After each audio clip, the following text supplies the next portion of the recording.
I sat around there for an additional, after we sat around there, and they came.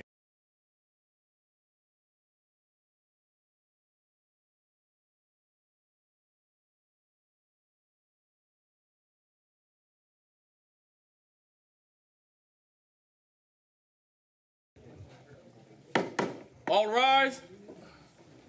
Oyez, oyez, oyez. Silence is commanded by this honorable commission. All those having business, draw near. Thank you, and you may be seated. The first thing let me ask you to do is to check your cell phones. Make sure it's on vibrate. It doesn't ring because we've got the sheriff and the sheriff posse, and we also got the county chief here, and I don't want them to go back with their pockets bulging out because your cell phone is in there. Please, ma'am, please, sir, let's turn those off so that it won't interrupt with these proceedings. This morning, we so happy to have one of our own who's coming before us to do the inspiration and invocation. That is Minister Oliver of the New Salem Community Fellowship Church. He's a native of Savannah. Since the age of 6, he's been preaching the gospel. At 8, he began preaching at the church around Savannah and surrounding areas. On January the 3rd, 2016, Minister Oliver preached his initial sermon, I Never Lose My Praise, and received his ordination license on May the 28th, 2017, under the leadership of Bishop Nathaniel Small Sr. and Lady Jacqueline B. Smalls of New Salem Community Fellowship Church. He has earned numerous awards and has been honored on several occasions and became a member of Team Chatham in the Tax Commissioner's Office on May 30th of this year. Well, they didn't put that on here now. They just put May 30th. All right, at this time, we're going to call Minister Oliver to come and to give us our inspiration and then our invocation. And when he gets to the invocation and announce time for prayer, I'm going to ask you to restand.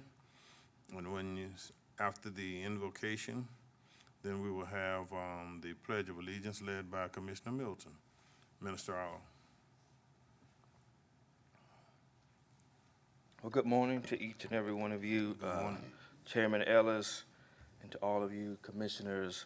And also I'd like to thank Tax Commissioner, who I do serve with every day. I would like to thank her for allowing me to stand before you as well on today.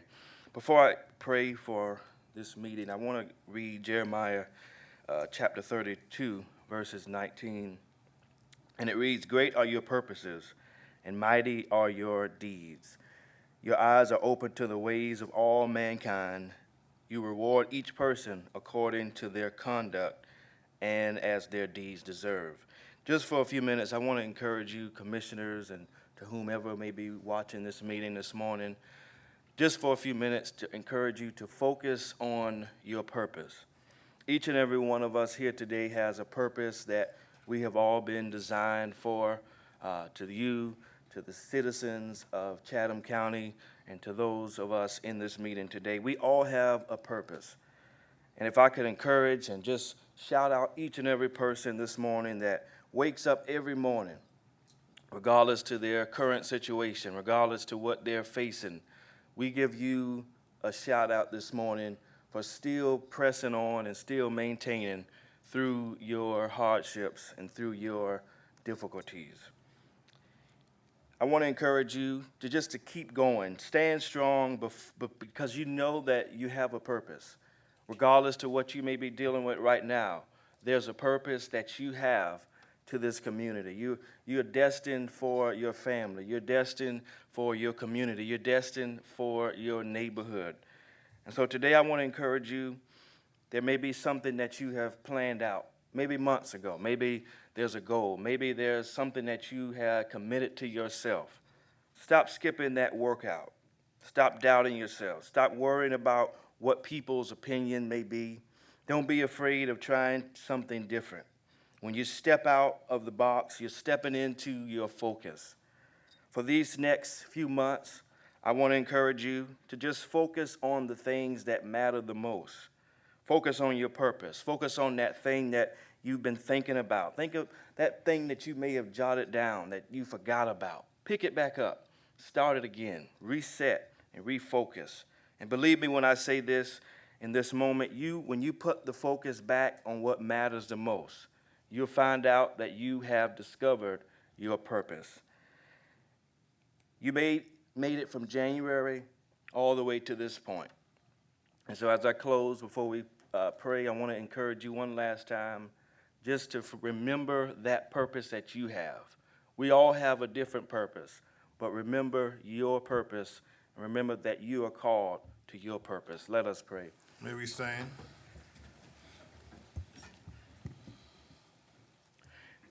Dear Heavenly Father, we thank you for this day that you have made. We thank you for life, health, and strength.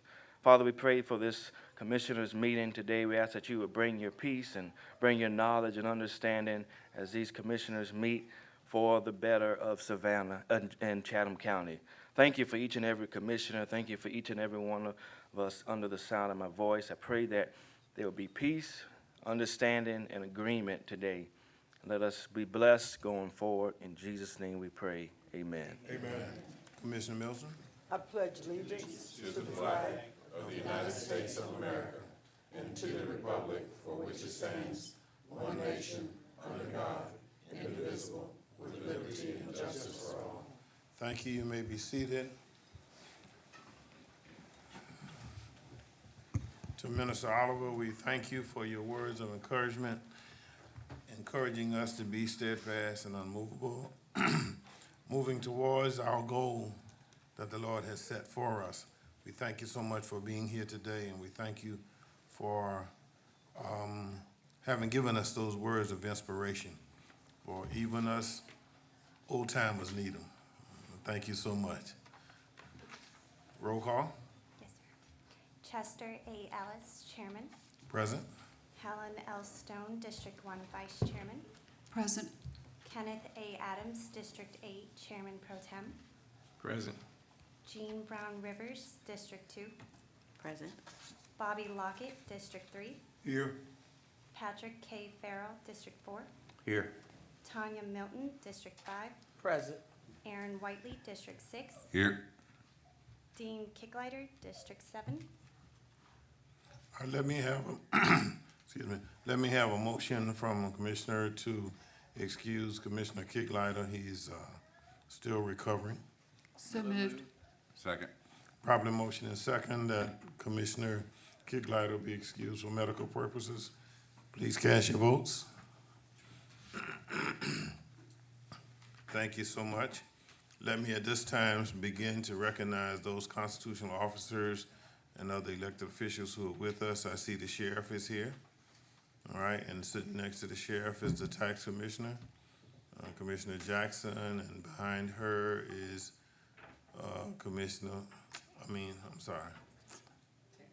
Yeah, Ms. Mosley. Yeah, she's the clerk. You got me. That's why I have them over here so they can punch me, they can hunch me. Now, I also see the mayor sitting in the back. Mr. Mayor, who did you have with you? These are candidates for the youth commission. Let them stand up and you introduce them for us. We understand the candidates, but Yes, sir. yeah.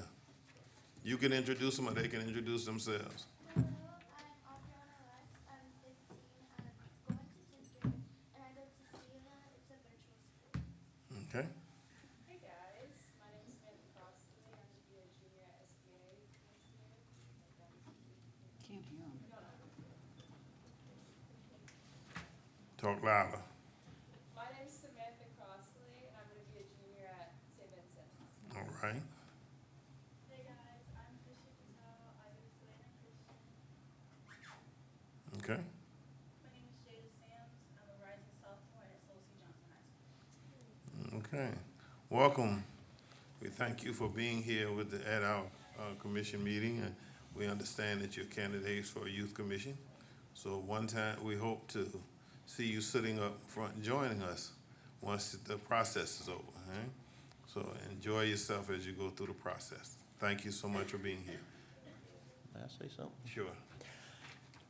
I appreciate the mic. I just wanted to share a quick story about a friend of mine that called me yesterday out of the blue, who I've known for 50 years. And he was talking about going to the tag office and getting a new tag, and then he had trouble with his title. And he couldn't say enough good things about how Miss Jackson was running the tag office and how efficient everybody was and attentive and how quick and professional they were about getting the job done and just going in, just a regular citizen, and just had a great attitude and all. And I just wanted to share that little story and with Miss Jackson and with all the people in Chatham County. That it's kind of refreshing to get a upbeat, good story about something going on in our local government. So, thank you, Mr. All Chairman. right.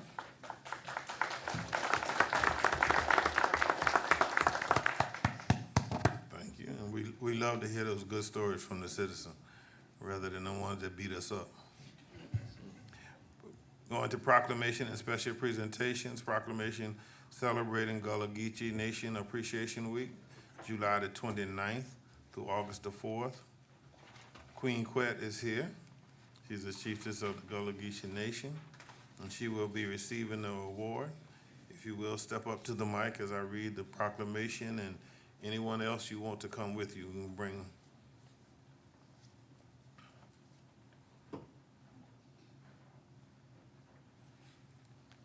All right, I'll read this proclamation, and then I'll turn the mic over to you all. The County of Chatham, Georgia, proclamation. Whereas Chatham County, Georgia is the location of the city of Savannah and numerous small areas of the coastal empire wherein Gullah Geechee people still resides, and upon its founding, Africans were brought in to build this country. And whereas these African people populated the islands of the region which had already been occupied by the indigenous people, for which many of the sea islands have been named, including the island of Ossabaw, Hutchinson, Tybee, and beyond, as well as the areas such as Yamacaw and Pinpoint, which became the home of these African people who came to be known as Gullah Geechee. And whereas several of those that grew up from the Saul were the founders of the historical churches in Chatham County as well as in Liberia, and this year, we celebrate 150 years since Gullah Geechee ministers held a historic meeting in Savannah, Georgia, with Union Secretary of War Edward M. Staton and Major General William T. Sherman, leading to land ownership and sustaining of their culture. And whereas Queen Quet, who became the first Gullah Geechee in the world to speak before the United Nations on behalf of the Gullah Geechee and established the Gullah Geechee Sea Island Coalition and on historic St. Helena's Island, South Carolina. Now therefore, I, Chester A. Ellis, Chairman, on behalf of the Chatham County Board of Commissioners, do hereby declare July the 29th through August the 2nd as Gullah Geechee Nation Appreciation Week in Chatham County, and look forward to the series of activities that will take place to honor the history and legacy of the Gullah Geechee Nation. In witness whereof, I have hereto set my hand and caused the seal of Chatham County, Georgia to be affixed this 28th day of July 2023. You should have the proclamation in front of you. Yes, sir. The mic is yours. Thank you, sir. So glad to be here one more again with all the 100 children here in Chatham County, and so glad to be on behalf of my cousin, former Chairman Holmes. Yes. The late Chairman Holmes. So I know he did right here and things like that seat in vacant like on the tinky though. I know he right there. So I glad to be here one more again. And this year day, when the rain been coming out, for some reason God said, where will you been going with? With gold. Because they have to be reminded that we be black gold and we be Gullah Geechee anointed people. And this your riches and things like that is the reason y'all yet this thing over here called coastal empire, right? And then you yet that thing called golden hours. And be dry long so and thing like that. because of the richness that black gold took down in this your soil was still there and things like that. Even in places that 100 children that study about and that think about in this your county now, in Chatham, and that is Yamacraw, that is Weeping Time site, that is your place. So for all 100 children who don't overstand this year no more, tall, because y'all over here the city-fied folk. So y'all talk like this over here most of the time. So I want to make sure on the record that there's no error in what I'm saying. I'm not wearing this outfit just because.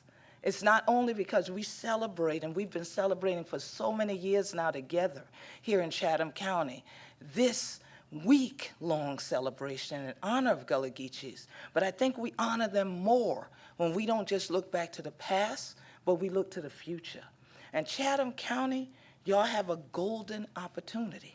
I wasn't wearing this because y'all love Frankie Beverly so much in the golden time of day, all right? I'm wearing it because you have a golden opportunity. You, like they say, you don't know what you got till it's gone. Let's not do that in Chatham County. Let's hold on to the site of the Weeping Time. Let us upgrade the lifestyles of the people in places like Yamacraw. It's very disturbing to me when I'm starting to see that I'm coming more and more to this city and seeing less and less of me, when that's all I saw when we used to come over here as a little girl. And now there's less and less of me. And what I mean by that is the city in the Gullah Geechee like it been. Now, even though Gullah Geechees came over here and articulated in this manner, they still live their culture and their traditions. And we can still have this opportunity to hold on to it right now, Chatham County. Don't build over everything because you have historic legacy beyond just those streets that are lined with the Spanish Moors. You have it in the hearts and souls of those children and those elders in places like Yamacraw and all the communities surrounding the Weeping Time. Let us not weep again that it's too late, that we've removed all the Gullah Geechee culture from the city, from the county of Chatham. So it's a golden opportunity you have. Hold on to it. Have cultural protection overlay districts like St. Helena Island has, which is where I'm going to invite you to come tomorrow. Because some of y'all know y'all did from across the water yonder, but y'all are sure off over here and can't get across the bridge. So it ain't but 45 minutes to an hour, depending on who driving, all right? We ain't gonna talk about you, Brother Chester. We ain't gonna talk about you. It might take 15 minutes. So tomorrow at noon, if you all have heard of Penn School, the first trade, agricultural, and normal school founded for freedmen. So when we talk about that 150th anniversary, that was one of those places that after those preachers said, they said, what do you all want? What does this Emancipation Proclamation mean to you?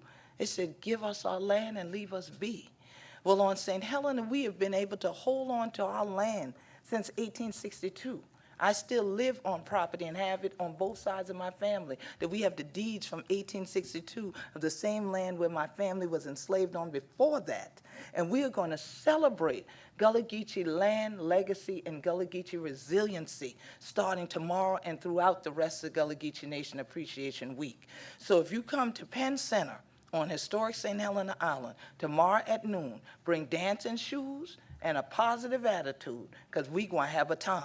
And as I told everybody else, the plan is to end at 4 p.m. But if y'all bring good dancing shoes, it might turn out to be 4 a.m., all right? Because we're going to celebrate and we're going to beat drums to beat the band. So if y'all got to get a county van or something and get privileges today to do it, come on over all together and be part of the true celebration. And we're getting ready to go over to Two Chefs Gullah Geechee Restaurant to begin the celebration here. So we're going to leave a little bit of money in the county before I go back across the bridge. But y'all can bring some of that change on back to the other side tomorrow. And I also have with me nobody in here should tell me they don't know who he is. However, I just want to give an opportunity to Dr. Amir Jamal Ture, who is definitely a Savannah son, who is always talking about his multicultural, bicultural behavior in the Gullah Geechee Nation, because his family did from Hilton Head, even though they done move out most of we from there. That's why I'm telling y'all, hold on who we got right here. Come on up, Dr. Ture. Chairman Ellis knows that our family still own land on Hilton Head. Still on the lane. One of few families, unfortunately, though. We're not turning it loose either. Don't do that. Give them to me before you turn them loose. We say, in the beginning was the Word, Come on. and the Word was God, Come on. and God was the Word. Yes, sir. Now, why did I throw those words out? Because it's so important. Here we are in Chatham County right now, because those words are some words that have been lost from a written document. The first time that when you all heard Queen Quet speak, the first time that the Gullah language is ever written down is in the 1850s in a place called Savannah, Georgia, in Chatham County, Georgia. And the person, his name is London. London is lost to history. But London will write down those words. He writes down the words about, with regards to the Gospel of John, but also gospel hymns that he wrote in Savannah, Georgia, that will now be shared in New York City. And so those words are the first time that we hear our language being written down, and when it's written down, it's written in Arabic. Here is an African person, a Gullah Geechee person, who is now showing us the power of what we are supposed to be about. And so right now, what Queen Quet's saying is not just about the past, it's about the present and the future. We need all of us to understand that. And so in the beginning was the Word, and the Word was with God. And so I want us to understand, London has been forgotten regarding history, but we will not forget our story here today. And Chatham County has now recognized us. So we say thank you to all of the commissioners and to the chairman. Thank you, thank you. We appreciate you. God bless on the chiller. Thank you so much. All right. And just let them know now, I'll take the 35 minutes rather than the 15 to get there tomorrow. All right? The sheriff ain't in here. He didn't hear you. All right, thank you so much. Now let us have the service award, Mr. Manager. Yes, sir, Mr. Chairman, Commissioners. I'm going to ask our Human Resources Director, Ms. Smalls, to come forward as she introduce the employees who are receiving their service awards for this month. Ms. Smalls. Good morning. Thank you, Mr. Manager. Good morning, Chairman Ellis. Good morning, Commissioners. Good morning. Mr. Kayla, I ask you to please come down and present our service awards to our team members who are celebrating a service anniversary. It's always a pleasure for me to present the service awards and to participate in your public celebration of what you have contributed and given to Team Chatham. And so today, we applaud you and we celebrate you. As I call your name, I'm also asking that your department head, constitutional officers who are here to support you, department managers who are here to support you, also come forward and be with you as you receive your award and take a photograph. So this morning, we actually have 3 team members celebrating 25 years of service. That is quite an accomplishment for Team Chatham. And so first, I would like to recognize Lieutenant Frank Chisholm with the Chatham County Police Department. Please come forward.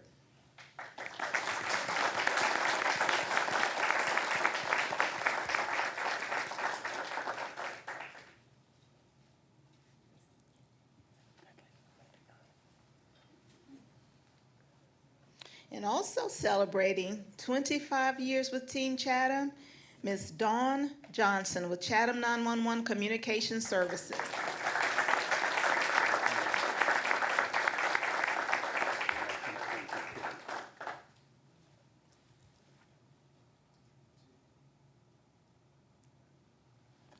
Stay put, stay put, stay put, stay put.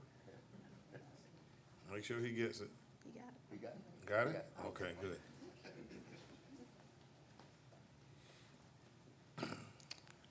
And also celebrating 25 years of service, Mr. Dennis Jones, Director of the Chatham Emergency Management Agency.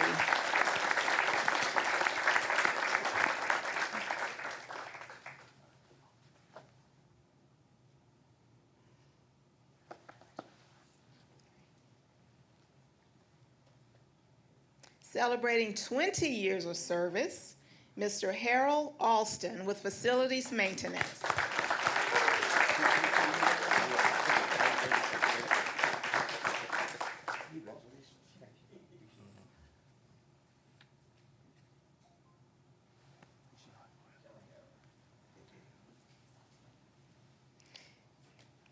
And Miss Diane Sasser with the Sheriff's Office is also celebrating 20 years of service.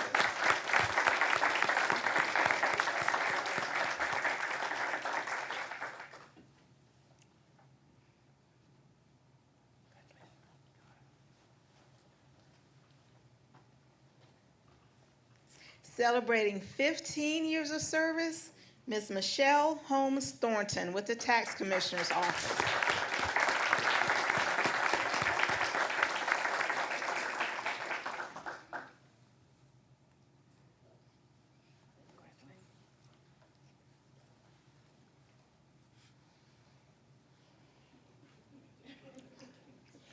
Celebrating 10 years of service, Mr. Corey Gillenwater with the Board of Assessors.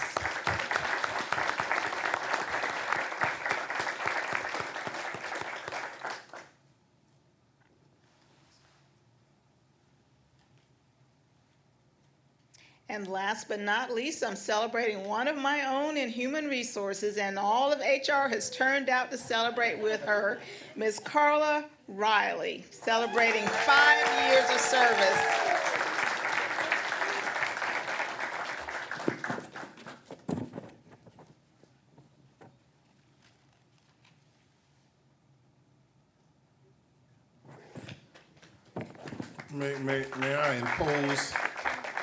May I impose on you, Ms. Smalls, and Manager Kegler? Y'all come back with Ms. Riley and all those ladies with those letters. Y'all come and stand behind her and put her name above her head in the picture. Okay. Sean's gonna take another picture. Y'all come on. Y'all come back, Mr. Manager and Ms. Smalls. Y'all come back. Y'all get in the front with her, and then let them stretch her name out on the back side of her. Come on, those other team members who are here. We have to organize ourselves. Yeah, organize it. Yeah. Get the letters up. Yeah.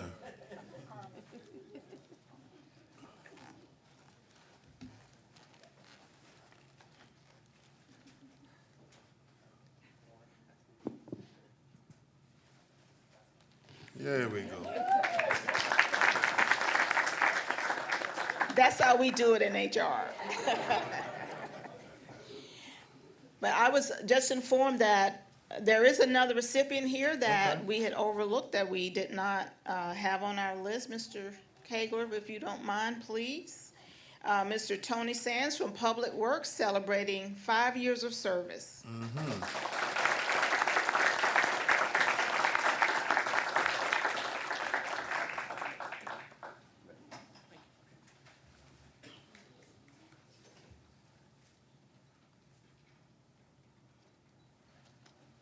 Thank you so much.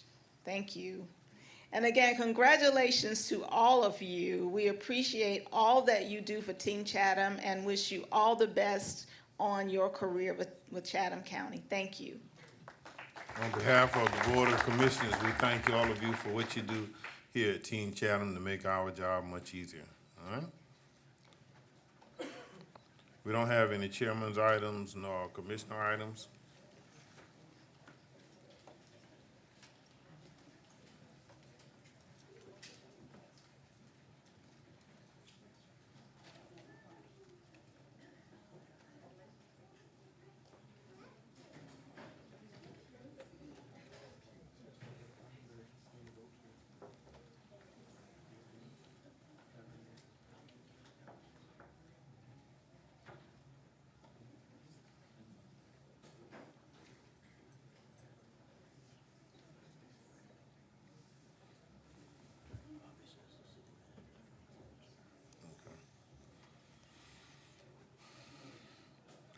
All right, the item that's on the table shall remain on the table for this meeting. Therefore, we go to items for individual action. And request approval of the following budget amendments and transfer. Fiscal year 2023, 1, in the Board of Elections budget, transfer $54,700 to transfer out to CIP, and in 2, in the Capital Improvement Fund, increase revenues $54,700, increase expenditures $54,700, creating a budget for the Board of Election Software Project. Is there a motion? Second. Properly motion and second that the request be approved. Are you ready for the question? Please signify your vote. Okay.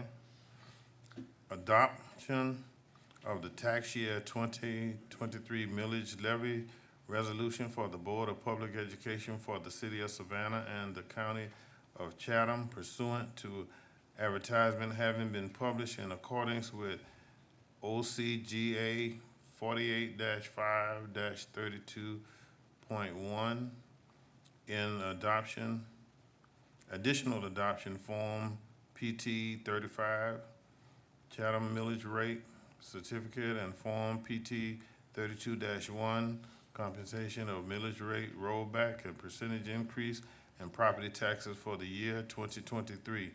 The form must be certified and submitted to the Georgia Department of Revenue for digital approval for the tax year of 2023. Is there a motion?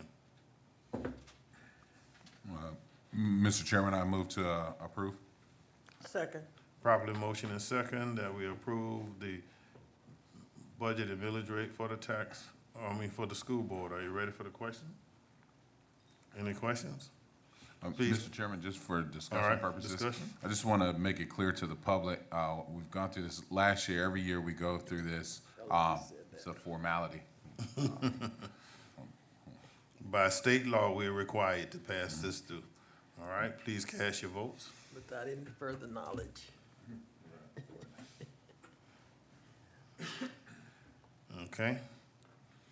Request board consideration for a variance from the county noise control ordinance for performance of a sound equipment and music during a back-to-school festival to be held on July the 30th, 2023 at 1850 East Montgomery Crossroad, Lake Mare Park, Savannah, Georgia, 31406. Petitioner, Stephen Proctor, Director of Chatham County Parks and Recreation, District 3. Is there a motion? Is there a second? Properly motion and second that the request be granted. Are you ready for the question? Please cast your votes. Chatham County Police Department bi-monthly report will be given by the Assistant Chief Tarbert.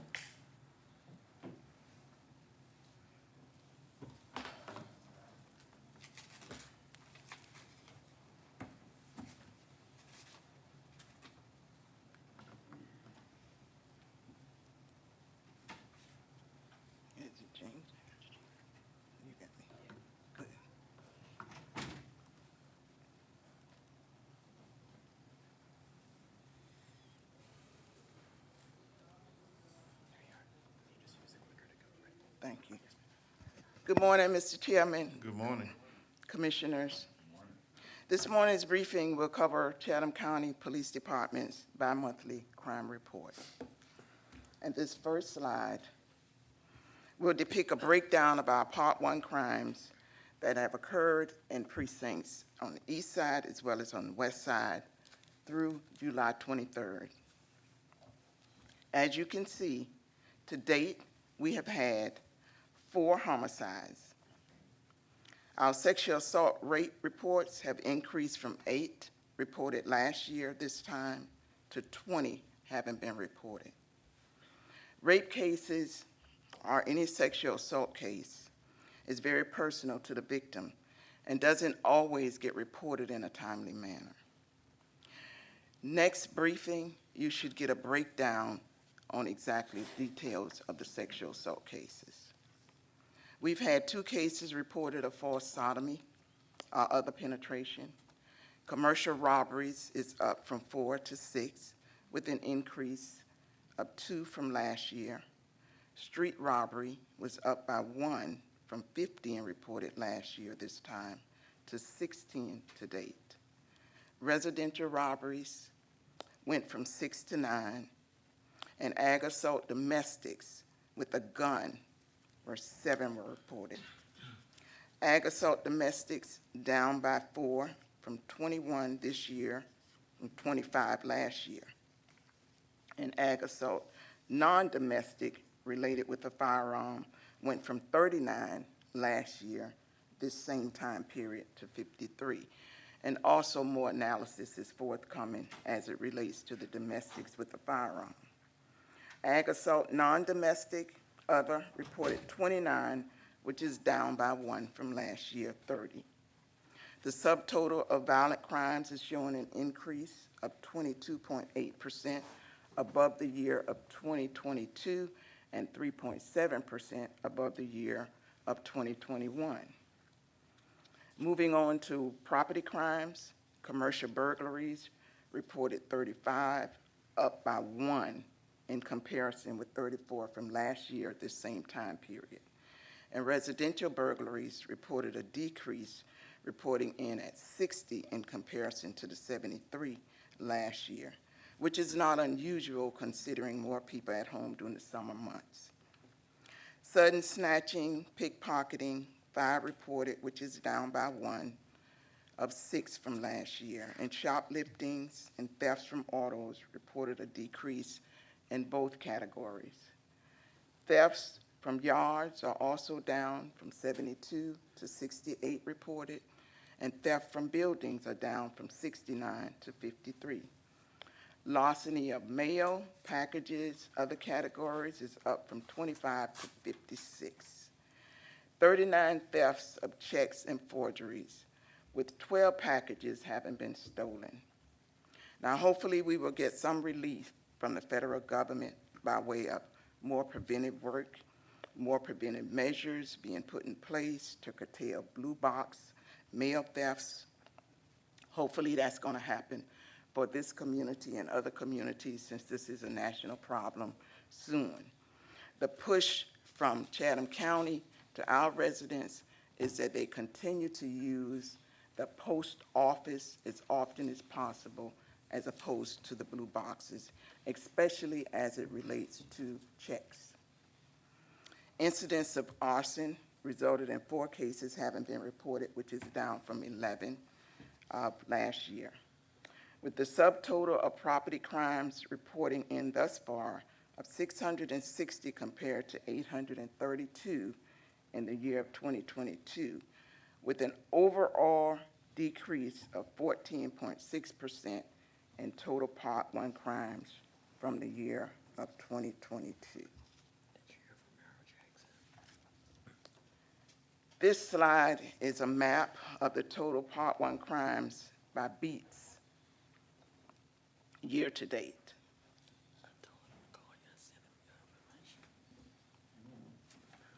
And this slide is a preview of the upcoming slide.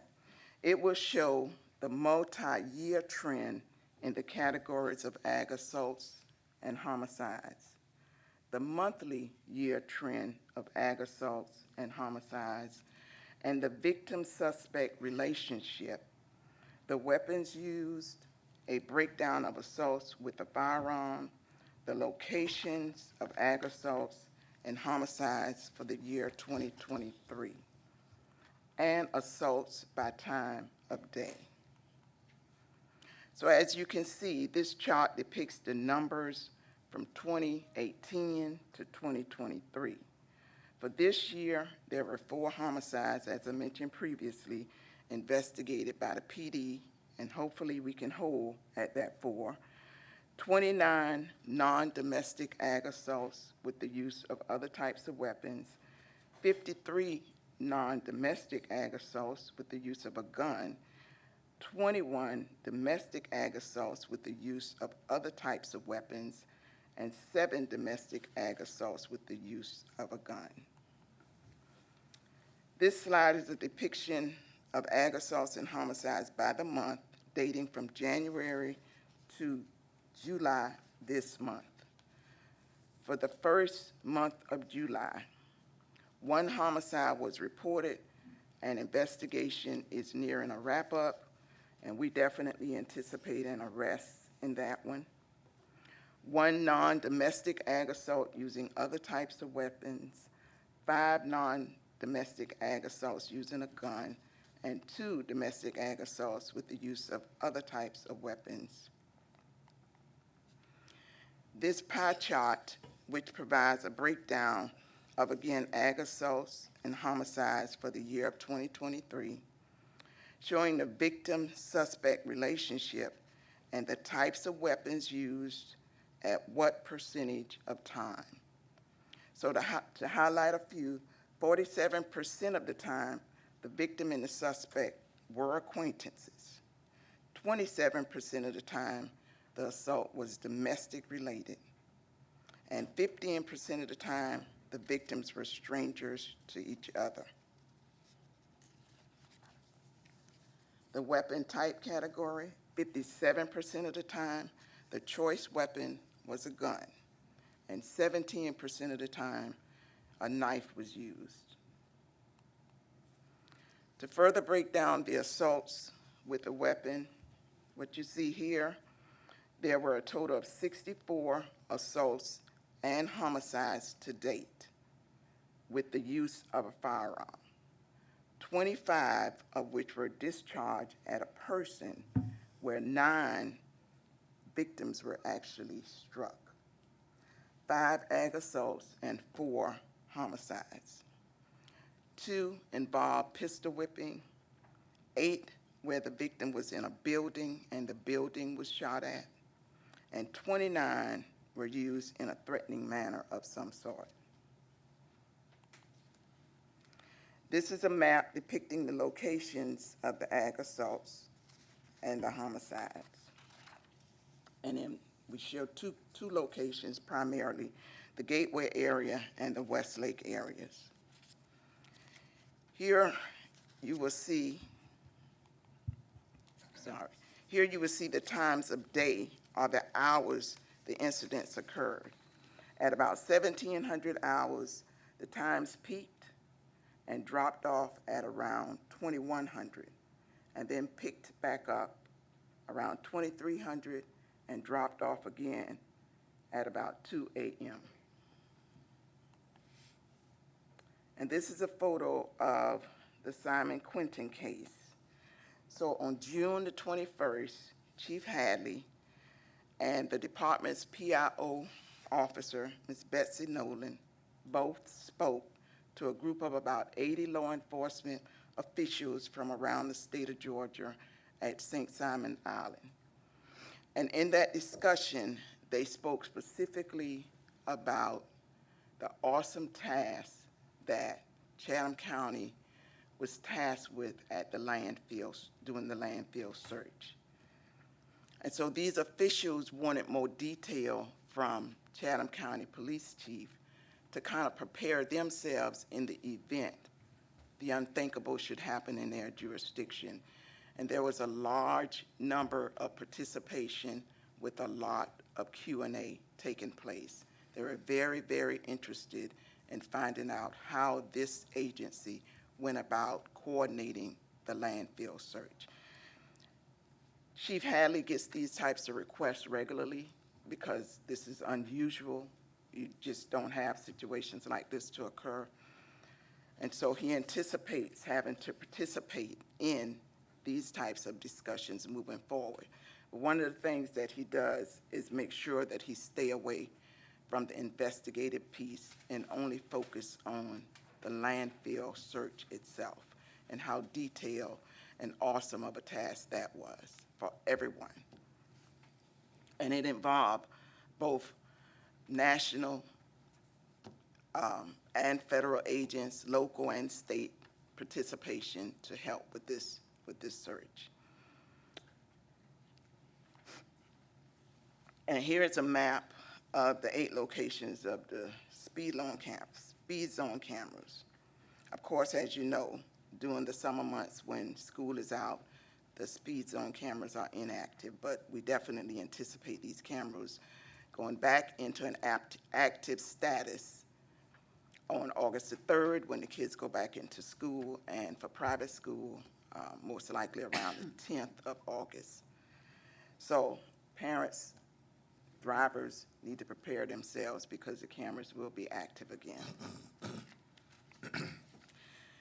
And at about now, I'm going to ask Chief Shoup if he would come up because he's going to speak on these last couple of slides as it relates to mental health, and the homeless. Yes. You start. Real quick, good morning. Good morning. Mr. Chairman, Commissioners, County Manager.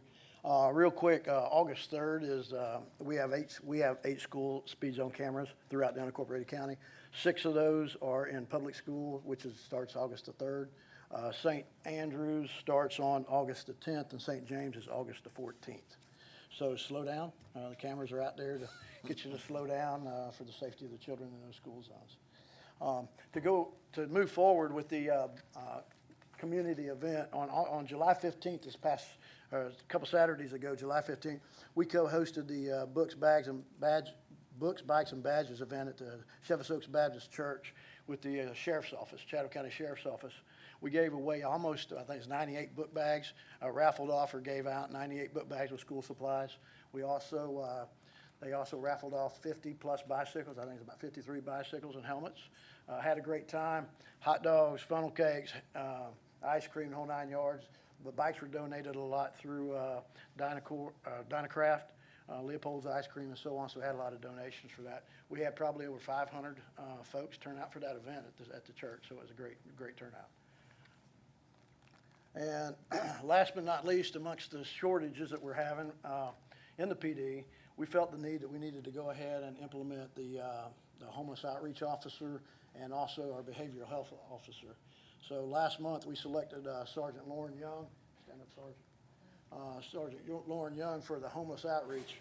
He's been tasked with developing our policies, our procedures, and then implementation in the department for the policies, procedures. So that he's going to be doing roll call training so that our officers know how we can start helping out and how they can start working with the homeless to get them the things they need and so on and so forth. Also, end of last month, beginning this month, Corporal Rivera, Detective Rivera, he's currently still assigned to a CID, a Criminal Investigations Unit. He just happened to catch one of the homicides over in Westlake just before we was about to move him over, so he needed to stay there and finish that up, which he has 3 subjects in jail on that homicide, nice to say. But Corporal Rivera, give a little history with him. He was with Savannah PD several years ago when they started the behavioral health unit and actually was a part of getting that program up and running. So then when he came to us and this came open, he applied for it and obviously knew quite a bit about it already. So on August the 7th, he'll be transitioning from, he had to catch up on his caseloads too and get his cases, kind of under wraps. So on August the 7th, he will be going over full-time into the behavioral health unit, which is supported very much by the county manager's office, both of these, homeless outreach and the behavioral health. These two, Sergeant Young and Corporal Rivera, they're going to be working hand in hand because, as we know, the homeless the homeless have issues as well, and so they will actually be working together as a unit to make this work. Okay, they've already been in contact. They've already attended, even though he hasn't transitioned over yet. He's already attended several meetings, with the stakeholders throughout Chatham County. Both of them have with the Homeless Outreach Authority, Savannah PD, Gateway, and so they've been attending the meetings already. So even though we're not up and running, we're hitting the ground, and got a good hold on it already.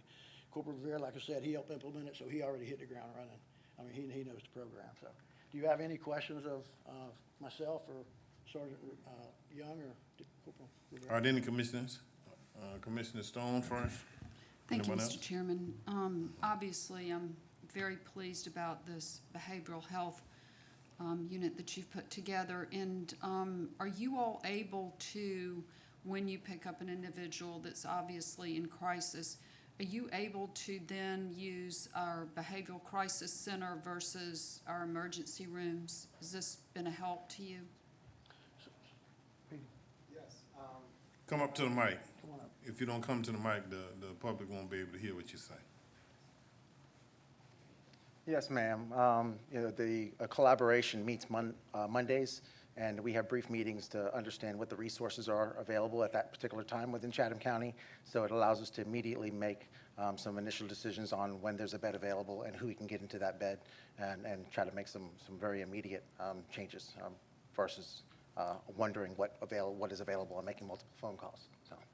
Well, this is certainly, Mr. Chairman, a step in the right direction. I know that we're all suffering from workforce shortages, but if we could get the state to help us and maybe up the pay and have more workers at our behavioral crisis center, then we can divert more people, because it's a huge savings to the taxpayer, but in addition, it's a moral savings to that individual, not having to put them through being booked into the jail and when they're in the middle of a behavioral crisis. So I'm very interested to see how these numbers will look going forward, and I'm gonna do everything I can to encourage the state to for pay parity for the workers there, just as if they were in the private sector. So I thank you very much. I know you have a very difficult job, Thank you, both ma'am. of you. Thank Appreciate you. it.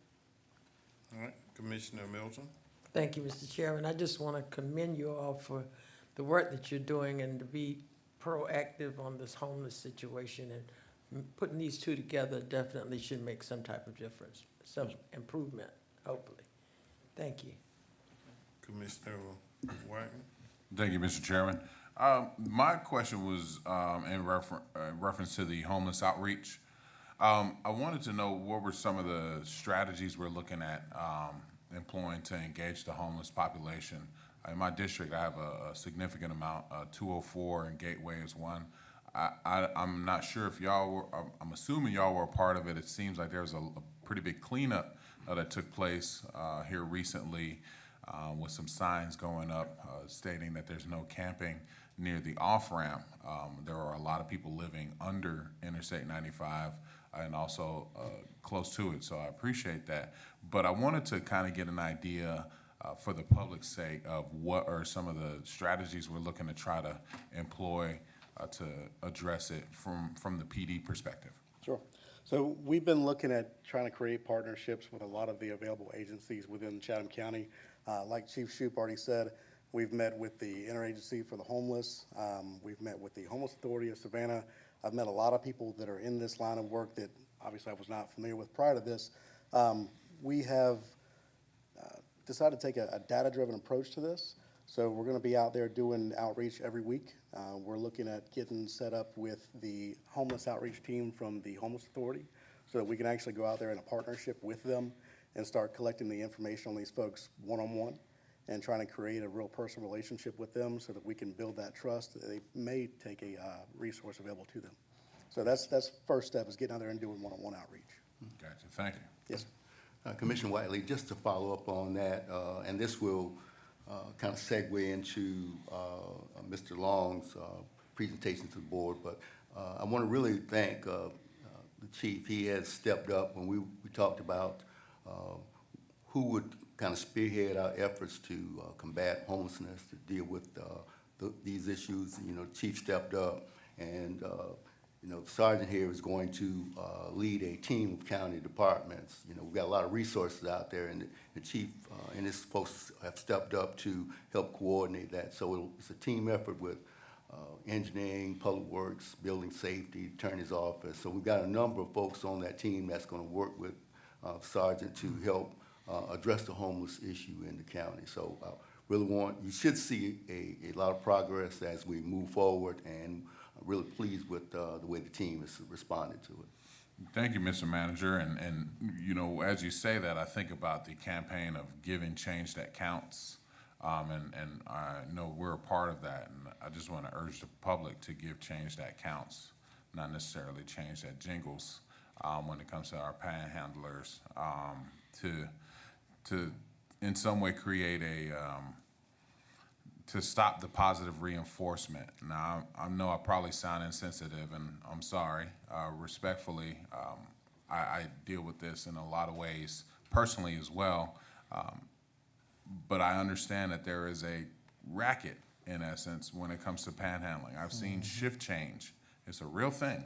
And so if we see people out who are in need of help, buy them a meal, give them a blanket, but don't give them money, because it, in essence, is positive reinforcement to say, keep doing this because you're gonna keep getting paid.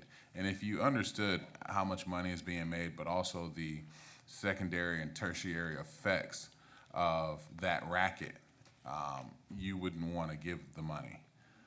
But nonetheless, I digress. I appreciate your efforts on this, and I look forward to working with you all in any way I can in my district. I'm sure my colleagues share the same sentiment. Absolutely. Happy to be here. All right, let's go to Commissioner Lockett. Thank you. Mr. Young, just before you have a seat, sir. Sorry. Let me ask you this. How are you all working with the small homes which we have in the city here? And is there an increase coming up with more small homes? That I can't speak on directly. I know that there was just a grant that was given to the Homeless Authority of Savannah, and I know that they're heavily involved in that, but I haven't quite been interactive in this position long enough to understand what of those resources are available to us. I know that they have to have a veteran status, but I just don't have enough knowledge to speak on that any deeper than that. That's a very impressive project. I'd like to see more of it. Stay right there. I'm trying to call, no. Yeah, I know Mr. Long is coming, but, Lizanne, yeah.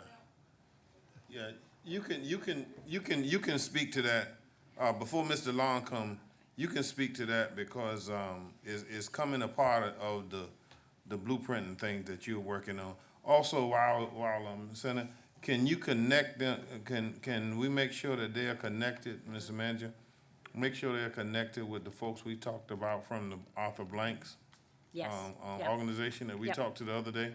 Make sure that the officers and those get to know all those folks that they need to know that we met out at Gateway the other day. All right, so you can speak to Commissioner Lockett's Okay. thing, and then Ms. DeLong.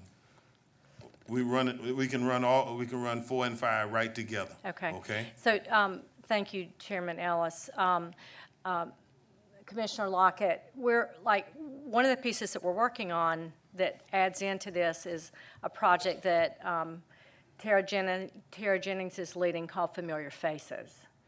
And so we will be gathering not only the people at the table, we're adding in Sergeant Young and Corporal Rivera into that project. And that's about looking at the people who are cycling through systems and identifying those, making sure that they get into the resources that they need. That said, as you're thinking about what's happening with the Tiny Homes project, I think Jennifer can speak to that at the best and highest level. She knows far more about it than I do. So if you'll allow her to speak to that. Okay. Introduce yourself and go ahead.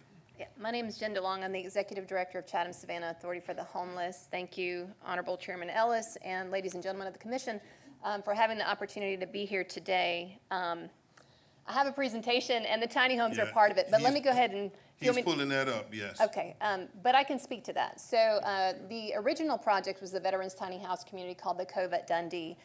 Phase 1 was about the development of 26 tiny homes for veterans experiencing homelessness. And all that was the only qualifier we had for the homes was that they had a connection to DD 214 of veteran status. That's it. They didn't have to be considered chronically homeless. They didn't have to have a qualifying disability or co-occurrence of mental health and or addiction. All the things you have to jump through the hoops to get a HUD qualifying property is the thing that we wanted to avoid of the Veterans Tiny House community.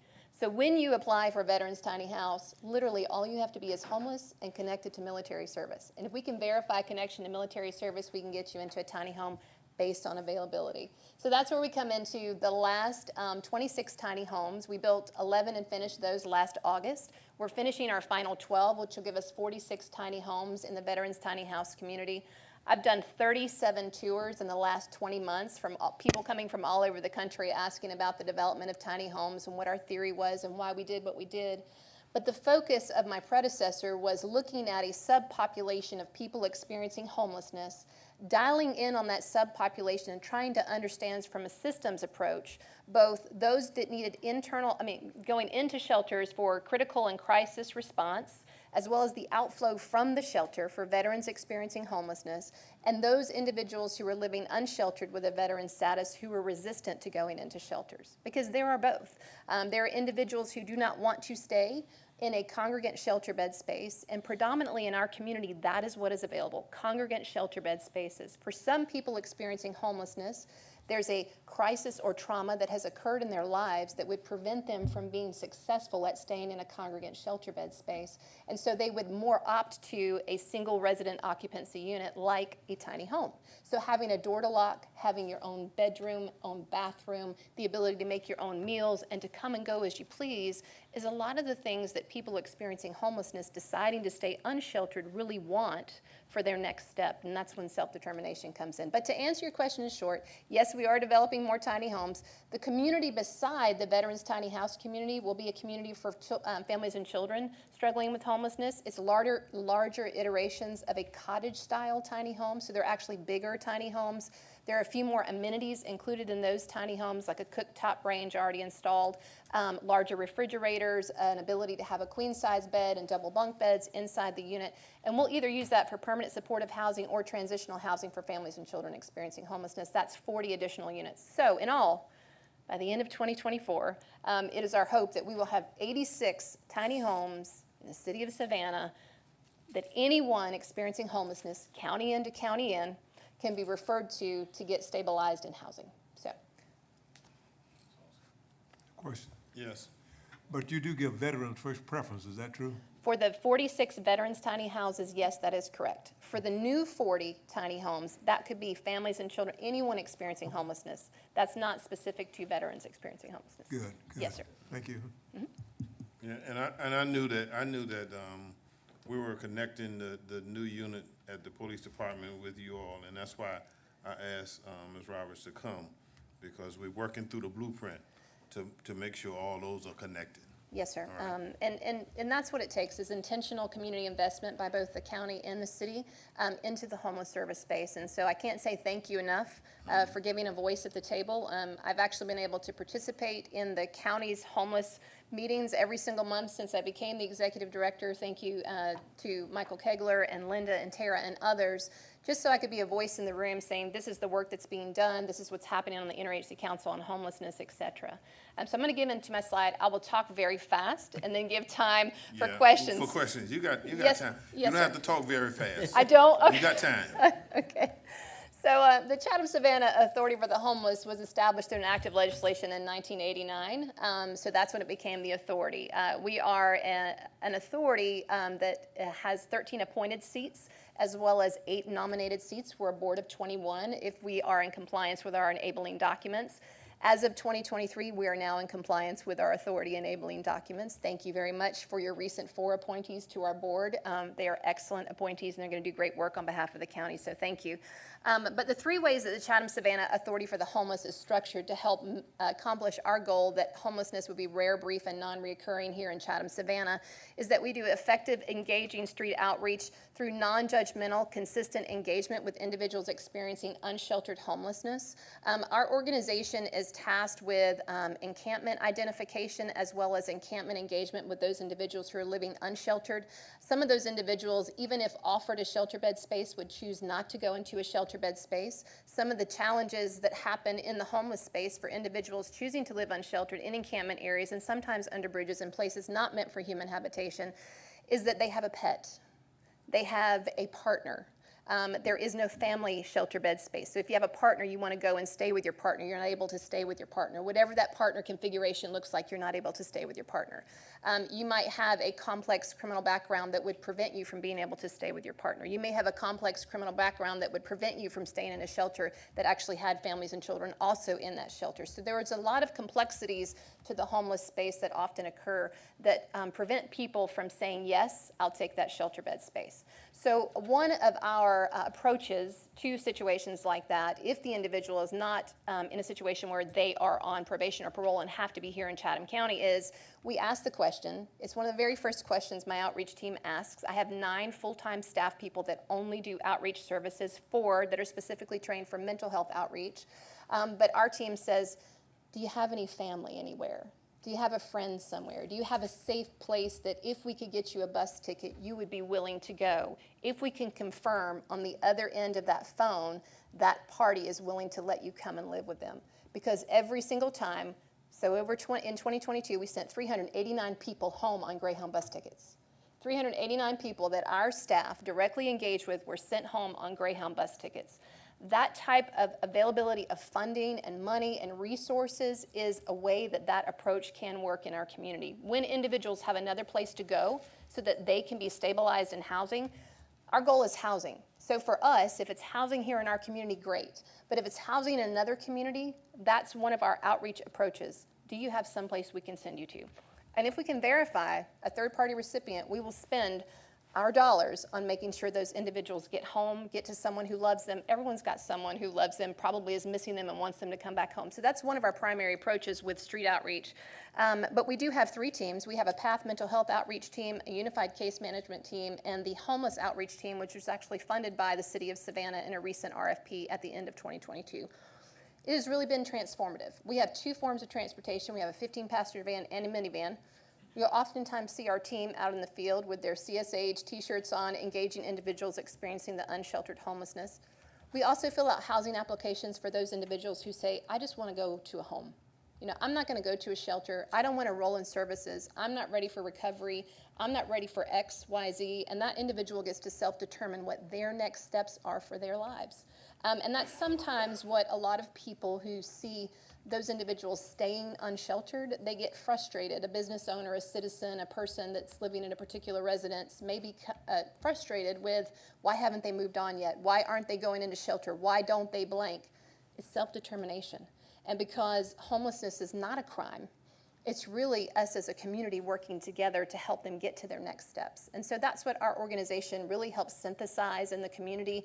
We connect with Union Mission, Inner City Night Shelter, Old Savannah City Mission, Family Promise, Emmaus House, you name it. If they're providing homeless services, we are connected. We are not working in silos. We're having the conversations, and we're really working on those individuals that have the most complex homeless backgrounds to see if we can't get them stabilized into some sort of housing, because that ultimately is the answer to homelessness. Everyone gets to a home. The next way we help in our mission to reduce homelessness here in Chatham Savannah is efficient systems development. Chatham Savannah Authority for the Homeless is the assigned collaborative applicant or the lead agency by HUD. So basically what that means is when HUD dollars are assigned to our community through the Notice of Funding Opportunity, and right now we have a $3.5 up to $3.6 million opportunity here in Chatham Savannah, we help lead the application process. We don't make the decisions. We don't make the decisions. It's a rating and ranking committee of a group of citizens that participate in the Interagency Council on Homelessness, completely unbiased. They go into a system developed by and rated by and through HUD. Part of that is connected to the Homeless Management Information System data platform. I know I say a lot of words all at once, but we actually have a data platform where we collect and synthesize information on families, individuals, children, anyone experiencing homelessness or at risk of homelessness. So what we also have to understand is a lot of our agencies also provide prevention diversion work, which helps families and individuals try to avoid eviction at all costs. So for example, when the community had access to CARES dollars and emergency rental assistance monies, that was actually prevention diversion work already going on in the community to the tunes of millions of dollars. But even that didn't prevent some people from becoming homeless. So we're still dealing with an outlay of a high rate of eviction, the cost of living here increasing rapidly, the cost of rents being unattainable by many who make between $40,000 and $50,000 a year. They can't afford to live here. And so we have situations where we actually have people who work full-time jobs, have a career, that are living in a shelter. They are living in a shelter, and there is no outflow from that shelter because there's no access to an affordable home for that individual or that family to live in. So that's some of the complexities that we're dealing with on the Interagency Council on Homelessness space. So systems management, systems development, and the lead agency collaborative applicant for HUD, that's our second area that we focus on. And the last is Chatham-Savannah Authority for the Homeless engages in the development of housing for people experiencing homelessness, which is our Veterans Tiny House community. Our next project, Cottages at Dundee for families and children experiencing homelessness. And we have 2 other shovel-to-ground projects ready to go, potential RFP for bid for other service providers to have the ability to connect to permanent supportive housing opportunities and housing opportunities that are well below market and will allow families and individuals to come out of homelessness and get into stabilized housing. I won't go through this again, but a key tenets of excellent street outreach is rapport and relationship building. We recently had a client who is often is seen at Durin and Abercorn. This client is often sitting on a bucket and has a large medical need that is very apparent to a passerby. Our client engaging in services and really working towards building a relationship with our outreach team, we are so hopeful that eventually that client is going to get into stabilized housing. It takes rapport and relationship building. There is a background and a reason why individuals sometimes stay unsheltered and stay homeless. It could be mental health. It could be a person who's experienced a trauma and won't get on a form of transportation to come downtown to go to any of our offices to get connected to any critical, vital social services. That's their reasons. You know, it's a self-determining situation and it keeps that individual unsheltered. But if our street outreach team does a really great job at building trust, rapport, and relationship, we hope to engage that individual into critical, sometimes life-saving services that help eventually lead them to housing. So that's really important for our team as well. We also provide street outreach and information to individuals in advance or during inclement weather. So if a hurricane's bearing down on us, if like we had the extreme heat lately, we helped coordinate all of the shelters that were offering cooling centers. We delivered cases of water, hydration. Our field team goes out, takes waters. Commissioner Whiteley, we actually went out to 204 and 95 and took 1,000 waters and gave lots of hydration items and things like that to the individuals living out there. All those individuals have been offered services. All those individuals have been offered transportation. All those individuals have even been offered tickets to go home to get to their next step if they so determine to get to their next step. And we'll have an offline conversation about that as well. But we are engaging out there the individuals who are living in that encampment area. And we're doing it more consistently than we've ever done as an organization. Every time we engage in the field, by the way, my team puts in the Homeless Management Information System data platform. So if you ever wanted to know how many people that are unduplicated are we engaging with and how many times repeatedly do we engage with those individuals, I could pull out of the data platform a report for you just like that. And I could show you exactly how many people our staff is engaging with specifically in the unsheltered homeless space, and that's really important. I'm glad you brought up Give Change That Counts. Last month at our homeless meeting here at the county, we talked about the Give Change That Counts initiative. It launched during COVID, and I often say that things that launched during COVID sometimes didn't get to grow up at all, so we still have a little infant here, but we want it to become a toddler and eventually start running in the community. But it's about community education on why we should not support panhandling. Panhandling is not illegal, so we have to be really clear on the messaging. But if we as citizens stop supporting the behavior, we'll help decrease the behavior because the individuals will no longer be getting cash from us. So our suggestion as a community, and this again was birthed out of a group of stakeholders, business leaders, and others in 2020, but the campaign was developed.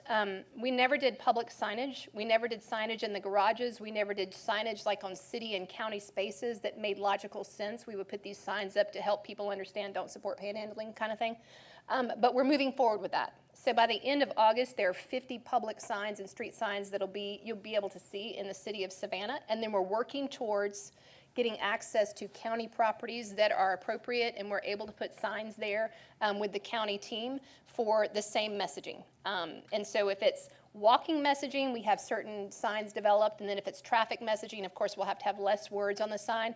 But the QR code would actually, once it's active, it will lead you to resources for people experiencing homelessness and or those feeling the need to panhandle. So it literally leads you to where are all the shelters, where is food resources, where can I get a shower, where can I get this, how can I connect with the homeless authority. that QR code will connect you to all those things. And if you want to donate, the money that comes in through the Give Change That Counts campaign, and this is not a fundraising initiative, I want to be very clear. It's about public education, why we should not support panhandling. But if we do get money through this campaign, it goes to day centers. Our day center partners right now are the ones mentioned on this slide, Union Mission, Family Promise, Come As You Are, Deliverance Center, and now Salvation Army. And really when the city manager, Mr. Melder, took his position, one of the things that we worked on is looking at where was there a gap in coverage. So for example, a lot of our shelters close in the morning and the individuals in those shelters would go back out. And so they might be in the downtown area, they might be in the unincorporated areas of Chatham, they might go back to wherever it is they came from. And with the day centers being available and open, it allows us to get people to day centers. So even if we're on at 204 and 95 and someone said, yeah, I want to fill out that housing application, it's really hot out here today, is there a place I can go get a meal, charge my phone, take a shower, go to the bathroom, etc. We put them on a van, we take them to day center. That's really, again, part of the approach, and it gave us a gap filled for the coverage we were not able to do before. And so it's really been beneficial and helpful, and we're super grateful for it, and we hope that the Give Change That Counts initiative, just like Click It or Ticket, which we never heard before we saw it, and now it's a thing. You're never not going to wear your seatbelt because Click It or Ticket. We want that to be a message here in Chatham, Savannah. Give change that counts. Don't give to panhandling, but give change that counts. So we can help synthesize and really support organizations that are providing support for people who feel the need to panhandle. So our next big community event, you may have seen publicity around the Stand Down event that oftentimes was coordinated through the VA and others that was focused on veteran homelessness. But thanks to a lot of work over the last 5 years, veteran homelessness here in Chatham, Savannah is down 62%. I think that's a reason to celebrate.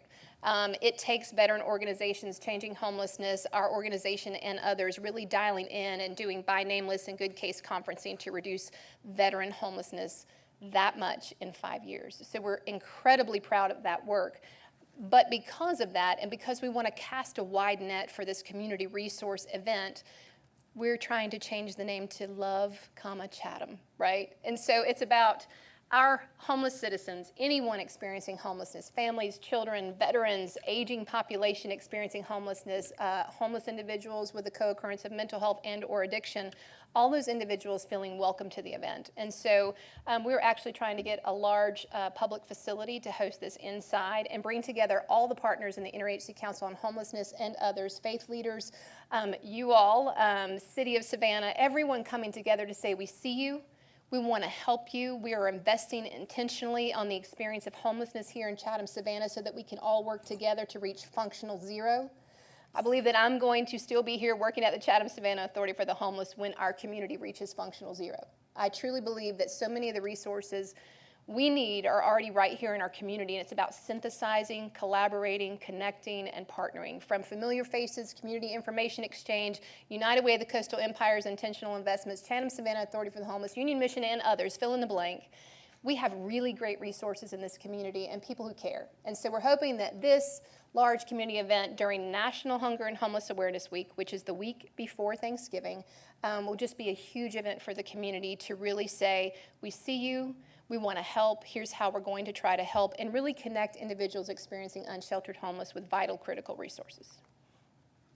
I'm not going to go into the specifics of all the slides, but this is part of our this is part of how we lead the COC, Interagency Council on Homelessness, as a lead agency, the collaborative applicant.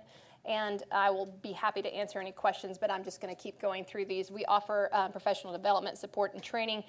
We are all educated on the HUD final rulings, and we help ensure that all of the partner agencies receiving any HUD dollars are adhering to the HUD final rulings. We do that softly. We're not the big stick.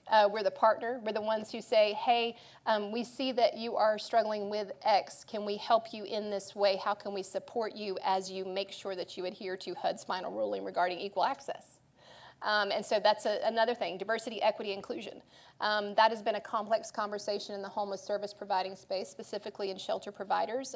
When we work with our LGBTQ plus IA citizens who are experiencing homelessness, everyone needs equal access to services. And so just making sure that we're problem solving through and helping organizations understand how to make accommodations and when those things are necessary, so that everyone knows that they can access really amazing shelter services and such. And so that's part of our role for the lead agency as well. I won't go through this, but I wanted to make sure that it was printed in front of you so you understood like what the notice of funding opportunity process is, how we help lead in that space, et cetera.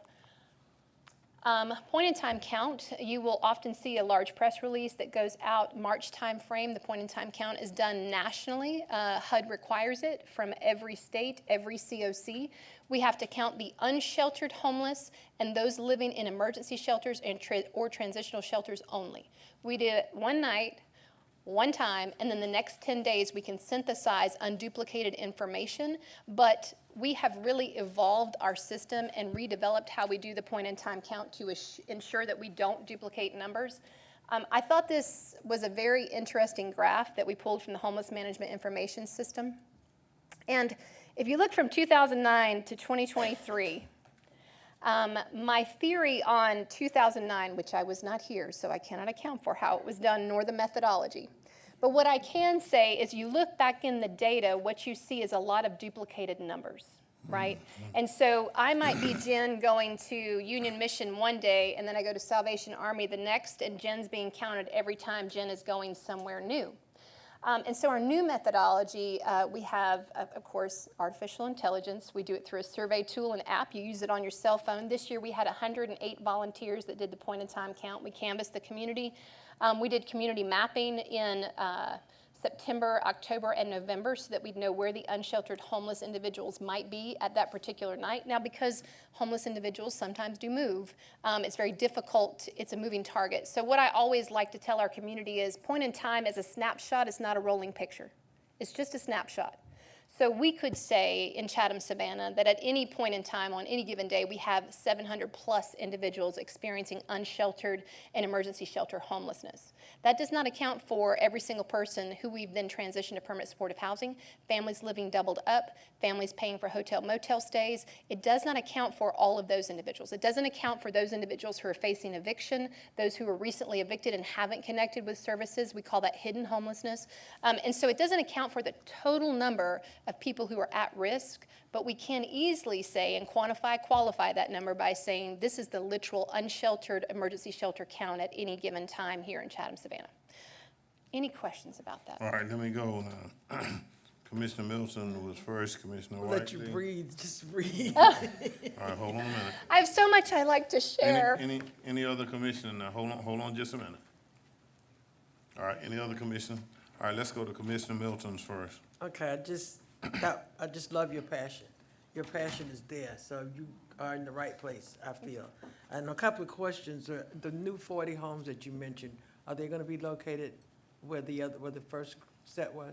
Yes, right ma'am. behind That's Dundee. 5 acres right beside it. Yeah, right behind the park. Mm-hmm. And the second one, you mentioned that you give them bus tickets to go home, and those amount of people, do you follow them? Do you track them? Do you find them coming back? We only confirm the third-party recipient, so after we send them on the bus ticket, it's 72 hours, and then our outreach team has to call that same number to say, hey, did Sam make it? And they say, yes, Sam made it, and then our hands are off from then. Both our organization and the Dive, which we do work with, and we send outreach teams there when they're open on Thursdays and Wednesdays when they're open for veterans. But both of our organizations have experience where we have given someone a Greyhound bus ticket and they come back. Both of our organizations have experienced that. That's awesome. That's awesome. And my last question is, we mentioned 204 and 95. I was out there just yesterday. I've got a new client out there. And you got a lot of empty buildings at that Savannah Festival. I don't know if they're accessible, if we could do anything out there as far as a cooling station or something like that.